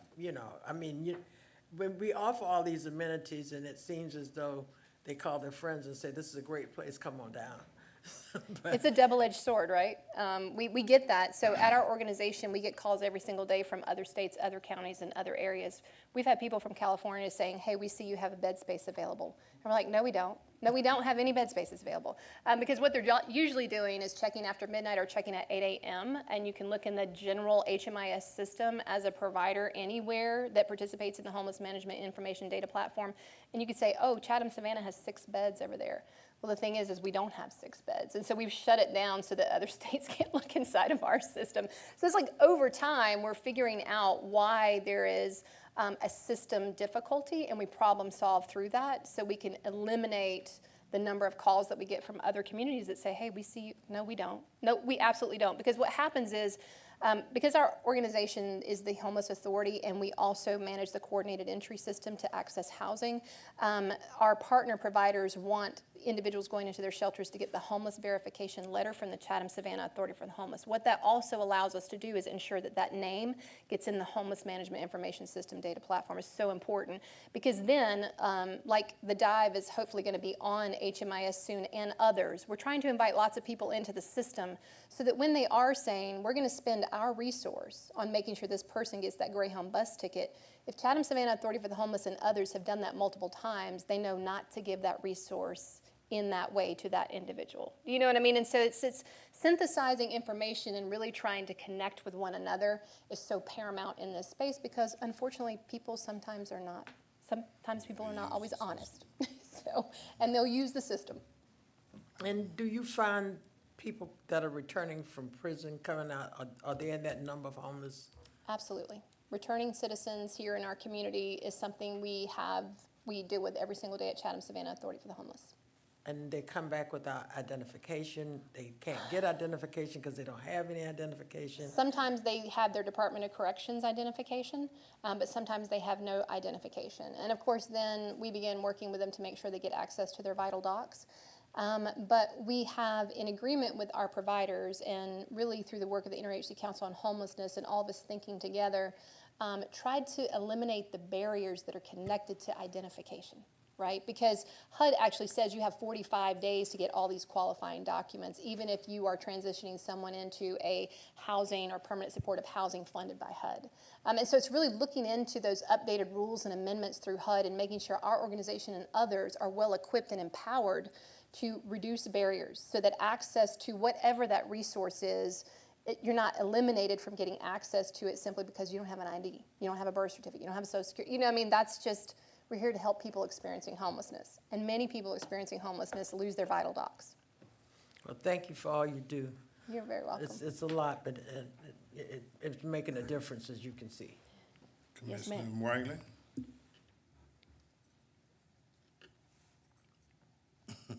Jesus. Thank you, Mr. Chairman. And Mrs. DeLong, thank you so much for your efforts. I had the opportunity to hear Mrs. DeLong speak at the City of Savannah. There was a community meeting in my district, and hearing her and Christy Creel from the Dive talk about some of the initiatives and how they're working together is really inspiring. One question that I have is, first, can I get a copy of your presentation? Yeah, he can put you. Okay, thank you. 100%. Second, the 86 tiny homes, what's the annual cost to maintain that location? Or at least, I know you could only really tell us about the 46 because the additional are just coming online. So Yeah. What is the annual cost to maintain the COVID Dundee? About $75,000 a year is in maintenance cost and utility overages. We also pay a professional landscaper. We really are resolute in making sure that the Veterans Tiny House community is a beautiful community. It's well kept, it's well maintained, it's got beautiful green space, it's got clean, beautiful community centers, etc. A lot of people have said, well, why don't you get volunteers to do that? I love volunteers. Volunteers are awesome. But that's right, that part. And so we really do contract with excellent maintenance providers. If we have a maintenance issue at any of our tiny homes, it's 24 hours or less. Because he's on call for us, he's under contract with us, and he understands when we call, he has to come. So it's been great in that way, but we're not sure what the additional 12 will cost, like raising that cost. The other thing is the rent that and they pay rent. So our occupants, our residents, our community members do pay rent. Everyone in our Veterans Tiny House community, though they were not financially stable when they were living unsheltered, are all 100% financially stable, and we have a 0 eviction rate, 0 in 5 years. So I think that's another reason to celebrate. That's continuous stabilized housing, but it's $240 a month, all inclusive for rent and utilities. And that's the least amount you'll pay. The most amount anyone will ever pay, regardless of the acquisition of new benefits, et cetera, a new job, new employment, is $400 a month. So it'll never be more than $400. It'll never be less than $240, and that's all inclusive. That's garbage, water, power, rent, all inclusive. We make it very simple. And they have a stove in there? So in our Veterans Tiny House cottages, they're only 123 square feet, and because of compliance issues with that area, we couldn't install the double burners on top by the sink because there wasn't enough space. So there's hot plates, microwaves, refrigerators. Every Veterans Tiny Home has their own bathroom and storage units, and when we build the Veterans Tiny Homes and open them, they all have brand new mattresses, bedding, everything. You can come with nothing and you have a home to live in with everything you could ever need. And we, again, even if it's 0 income, when that individual is living unsheltered, it's 0 income, the heavy lift is the wraparound services to help that individual become stabilized. And what's been a great work of the Veterans Tiny House community is taking that 60, 90, 120 days to work with the individual to help them become financially stable so they can then pay their own rent, so they can then do the things that they want to self-determine to do. 14 of our residents are employed. 11 of our residents purchased vehicles. 2 of our residents are working on buying their first homes. 6 of our residents moved out to traditional apartments and or homes. I mean, this is a successful program. It's about stabilizing, but the Veterans Tiny House community is permanent supportive housing. But what we like to say in our case management style is, what is your highest human potential? For every individual, what do you aspire? If you want to stay here at the Veterans Tiny House community forever, you can. But if you want to move on, we want to help support you as you take those steps to move on. So, So that, just to be clear, so about $75,000 a year is what it costs to maintain those. And then roughly how much did it cost? So there's 36 of them right now. Right, so 30, right, so 75,000 to maintain, about 36, I put 46. And then how much did it cost to put them up? All in, plus the land development, engineering, infrastructure, grading, all the stuff. Without the land, just the units? Just the units, it's about $35,000 a home. Okay. All right. Oh, gotcha. All right, so 35K per unit. Now, what percentage of the population that you're serving just with the authority itself are veterans? When we talk about our homeless population here, you may have already said it, but what percentage of that population are you encountering that are veterans? We have 126 veterans in the Homeless Management Information System right now that either are living unsheltered, living in an emergency shelter, in a transitional shelter, or in the coordinated entry system waiting for a home. Gotcha. Well, you know, I will say, hearing this again, what's really encouraging to me is that $75,000 number. As we talk about the challenges that we have in the homelessness arena, it really highlights and in essence magnifies our affordable housing challenge that we have here. You know, I've heard the number of 10,000 homes short that we have. We're short 10,000 homes, and so I just want to say to the public, and more so to my colleagues, you know, here's an opportunity for us to get involved that won't really break the bank in some way or another. Now, whether we're actually building housing, I know there's maintenance costs associated with that, but even if we're looking at zoning options, I know my colleague Commissioner Farrell talked about accessory dwelling units, maybe changing some zonings to allow accessory dwelling units where people could put tiny homes on their own land also, or creating overlays in which the county offers abatements for people to cap rents in certain areas. But if we don't invest in affordable housing in some way or another, we're really going to see a greater boom in the homelessness that we're seeing now. There's so many functional homeless, which you kind of talked about, folks who are in transitional homes. I know people in my families in my district who are living in hotel rooms You know, kids catching the bus outside of a hotel room. And these parents have full-time jobs. Yep. You know, and so if we don't really take poverty on by the horns, but also our affordable housing issues on by the horns, we're just going to keep pouring money into the homelessness issue, homelessness safety net that we've developed. But I'm very impressed by the collaborative effort that you've created and with our team members, to include the data from Liz Ann Roberts, you know, Tara Jennings, and the efforts of finding grants and all that. And so I'm very impressed. I'm very encouraged, you know, and maybe you can hear my frustration because my district has a lot of homelessness. Yep. And I understand that some folks do want to be homeless, and I get that, but some folks don't want to be homeless. And if you have a full-time job and you're sleeping in your car, that's a doggone shame. Yep. But thank you for your efforts. All right, any other commissioner? Commissioner Stone? Just real quickly, thank you for what you're doing, and I hope that we can have some success helping people find stable housing. So thank you very much. Absolutely, thank you. I have one more thing before sorry. Recently, the county's RFP that they put out for the mobile shower facility. I will just say, from where I sit as a provider that works intentionally with people in the unsheltered homeless space, thank you. It really brings dignity back to a person experiencing homelessness. While we do have some access to showers, it's very few and far between, and oftentimes you have to be enrolled in that organization's program in order to get access to those showers. So the fact that we can bring some dignity and humanity back to the homeless experience and just allow a person to get some fresh water, plug in their phone, sit down, get connected with services. So it's not just about the shower, by the way, because regardless of who gets the shower RFP, our outreach team, PD, CCPD, we're all coming together. We're all going out. We're all taking this on head on, and we're going to say, hey, would you like to get connected with housing? Or if it's a person struggling with addiction, would you like to get connected with a recovery bed space? We've got a recovery space waiting on you. We'll take you there. We'll drive you there. We want to try to help people experiencing unsheltered homelessness get over the barriers. So thank you. And let me remind all the commissioners that we're working through this with the blueprint, right? And with the blueprint, we are totally involved in one of the things that I was so impressed and enthused about was that we're experiencing in Chatham County folks from other states and other jurisdictions just put people on buses and send them here. They don't check with anybody.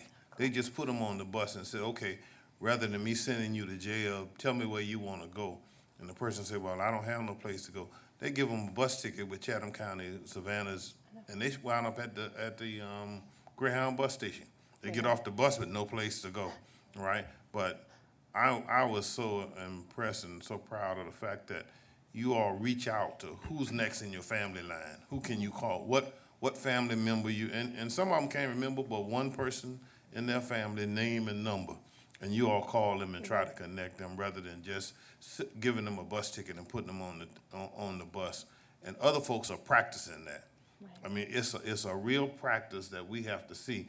But I want us to know that we are totally involved through the blueprint, because those are where we apply for those dollars, and those are where we have to make sure we meet those guidelines. All right, so we don't have a one-size-fit-all. No.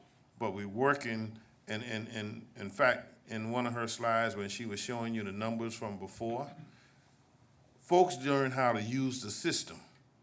So therefore, they were going from one place to the other place, and everybody was reporting their name, so that means the number went up, but Chester Ellis received 35 services that were available to him, when actually, if they had shared information, it could have cut that down. That's right. And that's what's causing our numbers to become more realistic.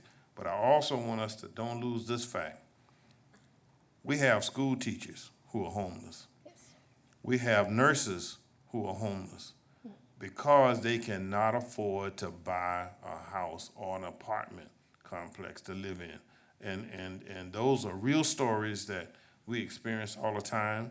And it's good now to know that if you ever run into that situation, if anybody you know or any of your constituents, dial a number and call them, all right? So that they can get them into services so that they can get into recovery.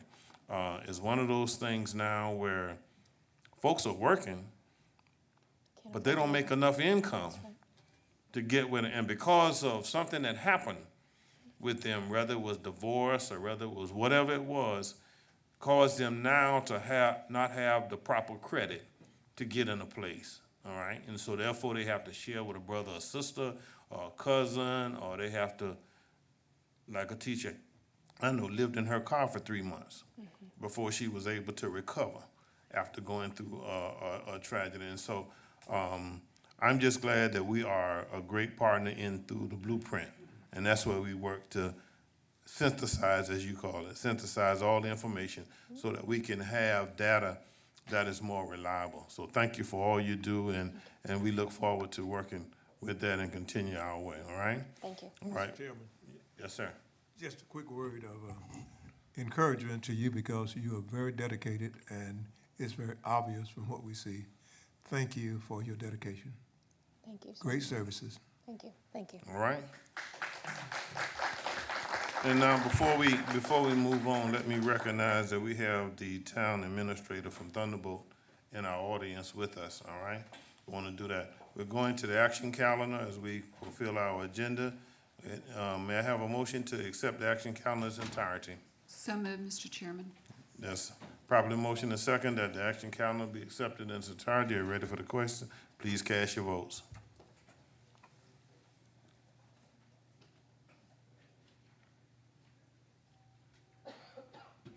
All right, we're going to first readers.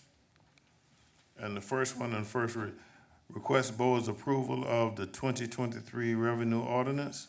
And so we just reading that in the record. We have a second reading with all of the data and information that we need at the next time. Second, the petitioner Harold Yellen, an agent for Beth, is that Lamberger, is proposing to rezone a +/-5 acres tract of land from RA, residential agriculture, to PUD-IS, planned unit development, institutional, MPC file number Z-0423-000-373, map 1111, Bradley Boulevard. The MPC recommends approval. Now, this is a first reader, but we do have to have a Public comment. public comment period. All right, so may I have a motion to go to public comment? So moved, Mr. Chairman. Second. All right, properly motion and second that we go to public comment. Are you ready for the question? Please cast your votes. All right, is there any member of the audience who would like to speak on this issue? Any? All right, may I have a motion to close public comments? So moved. All right, been properly motion and second that public comments be closed. Are you ready for the question? Please cast your votes. All right, now at the second reading, that's when we will have MPC and everybody else do their presentation, and anybody else will have, it had to be open for, okay. All right, let us go to second readers. Authorize submittal of the service delivery strategy amendment to the Georgia DCA for changes in the fire service coverage area within the unincorporated Chatham.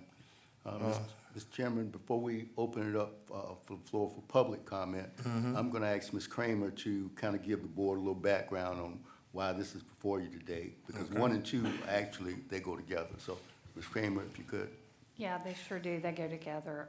So So- what this is, in 2020, when we first began a discussion about fire services, and we had all the chiefs here from the 8 municipalities that provide fire services, as well as the 2 nonprofit agencies that provide fire service.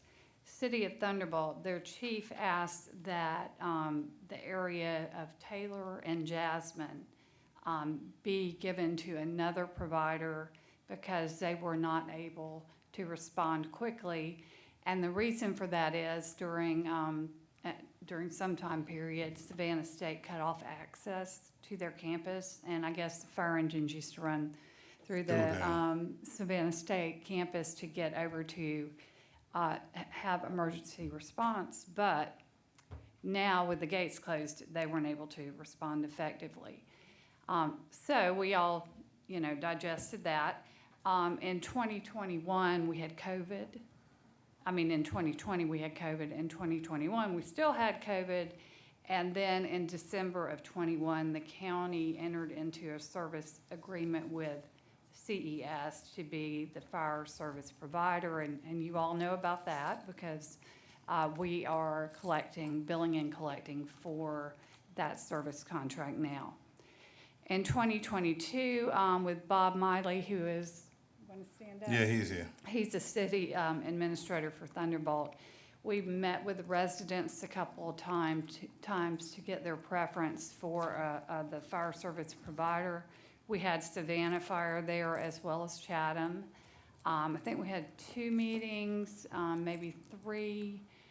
We worked with the neighborhood and we were trying to give them a choice in providers.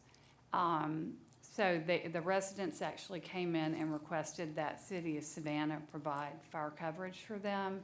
Savannah had 3 stations close to this area, and CES has 1 station close to this area. We had good meetings with them. We had the meetings in Thunderbolt, and Commissioner Lockett was there. We had them at City Hall on the top floor there. But during this time, as you know, the county is getting more and more integrated with the CES Fire Department. In 2023, I started picking this back up again, and I talked with City of Savannah staff and the city manager's office about whether Savannah Fire wanted to go ahead and take this area, and they would be the ones who would bill subscriptions that Savannah has authorized for fire service. So in other words, they would treat this area like any other area for Savannah Fire that's in the unincorporated area. They responded that they would provide fire service, but they wanted the county to bill and collect the invoices and the subscriptions. And so at that time, we met internally and decided that we would recommend CES provide the fire service because, as you know, we've been working with them and doing the billing and collections with CES, and we didn't want to start another project that would have another city be someone that we bill and collect for. We've got 7 cities now, if we take Thunderbolt out of it, that provide fire service in the unincorporated area, and the 2 nonprofits. So that is what we're doing here on both of these amendments. We have sent letters back to the residents of this area, letting them know they could speak today if they so wanted to you guys about this. All right, that it? That's it. All right, so let me have a motion to have a public hearing. So moved. Second. Probably motion and second that we have a public hearing. Are you ready for the question? Please signify your vote. Okay, the public hearing is open. Is there anyone here who would like to speak on the authorized submittal of the service delivery amendment? Any? All right, let me have a motion to close the public hearing. So moved. Probably motion and second that the public hearing be closed. Are you ready for? All right, please cast your votes. All right. Now, may I have a motion to authorize? Bill number 1, on the second reading. So moved, Mr. Chairman. I ask that we authorize the submittal of the amended service delivery strategy. Second.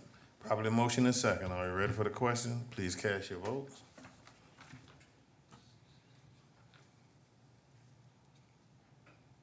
All right, now let's go to board approval of a fire service resolution to include Jasmine and Taylor Avenue into Fire District. All right, now, I understand us well, we have to before we go to any motions, I think we have to have a public hearing here too. All right, so give me a motion to open the public hearing. Second. Properly motion and second that we open the public hearing. Are you ready for the question? Please cast your votes. All right, is there anyone here who wants to speak on the board, on us approving the fire resolution? Any? Let me have a motion to close. Second. Properly motion and second that the public hearing be closed. Are you ready for the question? Please cast your votes. All right, let me have a motion to approve the fire service resolution. Mr. Chairman, I move to approve the fire services resolution to include Jasmine and Taylor Avenue into the fire district. Properly motion and second. Are you ready for the question? Any questions? All in favor? All right, cast your votes. All right, so move. All right, with that, let me call, just before, Mr. Manager, you said you didn't have any information that you need to give us? All right, let me call on Commissioner Stone. The same thing you told about the White House. Oh, I want okay. you to make it public now. Put it out there. Well, thank you, Mr. Chairman. I'm very pleased that as part of NACO's health and well-being, mental health and well-being steering commission, the President sent us an invitation to be at the White House on Tuesday for an announcement for insurance parity for mental health, which is huge. It's one of the 4 bullet points that NACO is working on. So insurance companies will now have to treat mental illness the same as any other illness, therefore allowing people that formerly did not have access to mental health care and mental health treatment. This gives them the opportunity now. So it was a wonderful thing because the state of Georgia had moved in that direction with HB 1013, and so now it will be a nationwide issue, which I believe will put more teeth into it.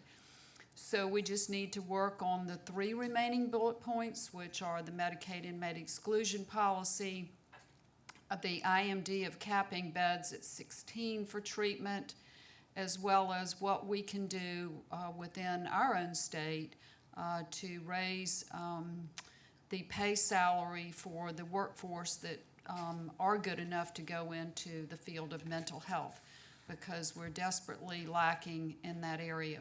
So I look forward, Mr. Chairman, to continuing to work on this process, and I thank you all for supporting this endeavor through our state and through the National Association of Counties.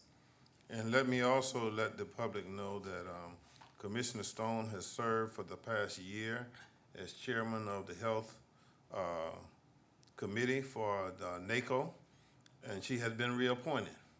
And so we are so grateful to that and so proud of that, and because we have to definitely take a hard look at preventing some of the things. And I was looking at the report as Chief Tower was giving the report. A lot of that is dealing with strictly with family members who have mental illness who act against family members. You know, I was disheartened this past week because an event happened in another state, but it was a hoax. And the hoax came about because a young lady was suffering from mental illness that the family members were trying to cover up. And it involved multi-state agencies of what was reported. See, and those are the kinds of things that we have to work on to prevent. When we talk about the incident where the police department in those had to go into the landfill, there's mental illness involved in that, and we must be able to recognize those signs, those symptoms, and know that there is a way for us to get help, all right? With that having said, and me being on my soap opera, I'm gonna take a motion now. We do have to have an executive session. So may I have a motion to?